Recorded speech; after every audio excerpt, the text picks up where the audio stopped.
В сокровенном сказании, которое отражает, ну, все-таки точку зрения Чингисхана и его ближайшего наследника Угедея, она все-таки более спокойная такая трактовка, что Барте уже носила сына Темучина, и вот, значит, даже после этого захвата начались переговоры, и, собственно, меркиты к тому времени вражда еще не достигла такого уровня злодейства, чтобы, ну, обращать в рабство, убивать женщин, детей.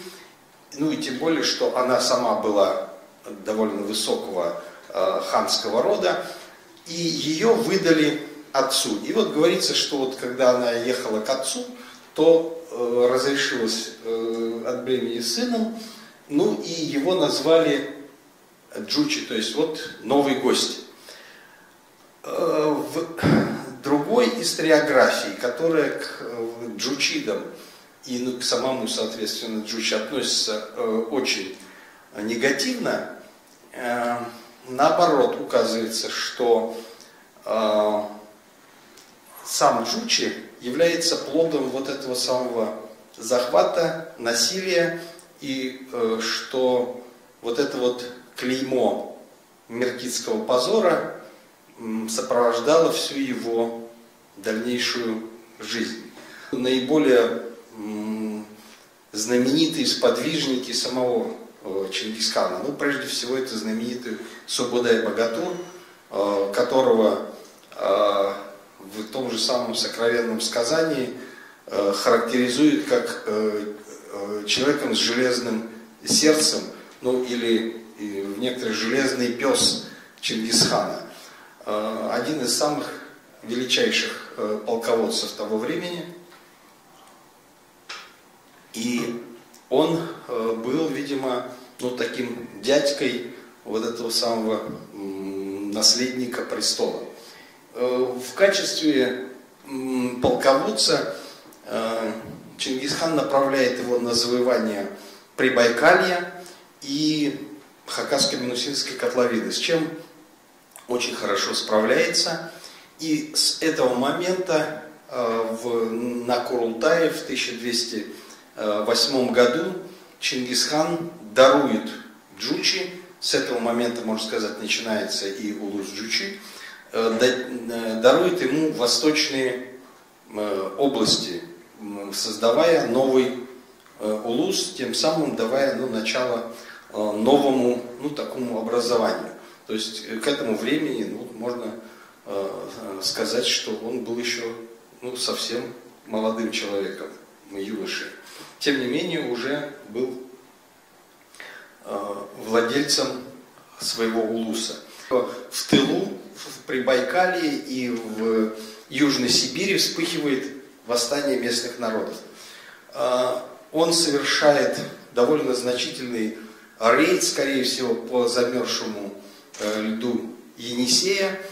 И если войска Субудея двигались с юга, он по Енисею прошел с севера, и они разорвали, ну, вот это единое пространство, которое занимали восставшие племена, и сумел разгромить их по частям и выйти в Семиречье и дальше в Прииртышье, где вот эти самые племена были покорены и вошли в состав его улуса. Можно сказать, что весной 17 года вот как раз он вышел в Семиречье, и после того, как он, значит, вернулся из этого похода, то Чингисхан даровал ему уже весь этот самый улус. Но во время вот этой самой подавления этого восстания он сталкивается с меркитами. Меркиты к этому времени были разбиты, собственно, и изгнаны из Северной Монголии, бежали в Прииртышье, и здесь их преследовал как раз Джучи.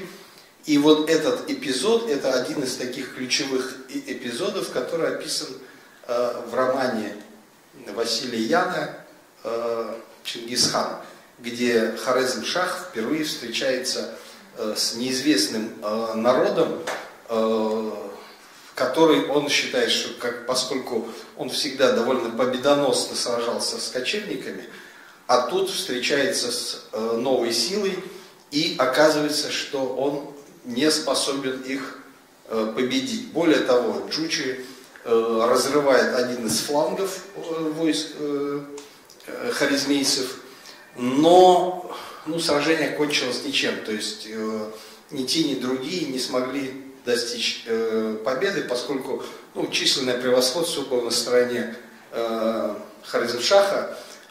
Джучи со своими войсками отступил.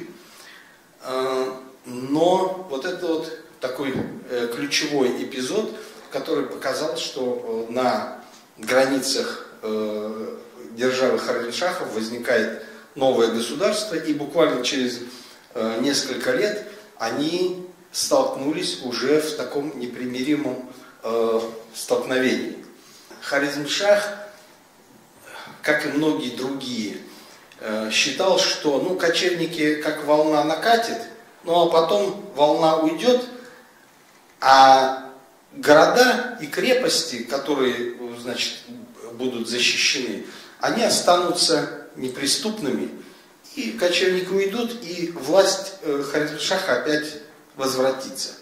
Но монголы были не похожи на обычных кочевников и действовали несколько похожим образом, но в то же время совсем не так. Они совершали не просто набег для того, чтобы пограбить. Они пришли всерьез и надолго, и своей главной целью ставили захват городов, прежде всего столичных, и уничтожение правящей династии. И получилось так, что Хорезм-Шах вынужден был бежать, и чем дальше он бежал, тем страна погружалась в безвластие. А монголы один за другим осаждали, штурмовали города, которые не имели единого начальства, не имели единого командования, и просто эта оборона рассыпалась. Некоторые, даже такие крупные города, как Самарканд, Бухара, сдавались практически без боя. Другие пытались сопротивляться, но их штурмовали. И Джучи здесь была отведена совершенно определенная роль. Он должен был захватить и наследовать всю северную часть вот этого самого Приоралья. Он вторгся как раз в присардаильские города и штурмовал один за другим города. Джучи как раз один за другим брал города и двигался к столице, но Ургенчу. Ныне это Куня-Ургенч в Туркменистане. Но хотя на самом тот Ургенч, Гурганч, который он был уничтожен, находится как раз в окрестностях. Но здесь его ждало разочарование. Его братья не следовали общему плану, а сами подошли и решили штурмовать Ургенч, не дожидаясь самого Джучи. Более того, они стали его разрушать, хотя очевидно, что Джучи хотел захватить город и неповрежденным, потому что это было его наследие. И здесь разгорелся опять довольно серьезный конфликт. И получалось так, что монгольские войска штурмовали город с разных сторон, никак не координируя между собой вот эти самые действия. Более того, они стремились, тот, кто первый захватит, то это и будет. И неизвестно, то ли это самый Чингисхан сам спровоцировал это, либо сыновья сами уже поссорились в ходе вот этого завоевания.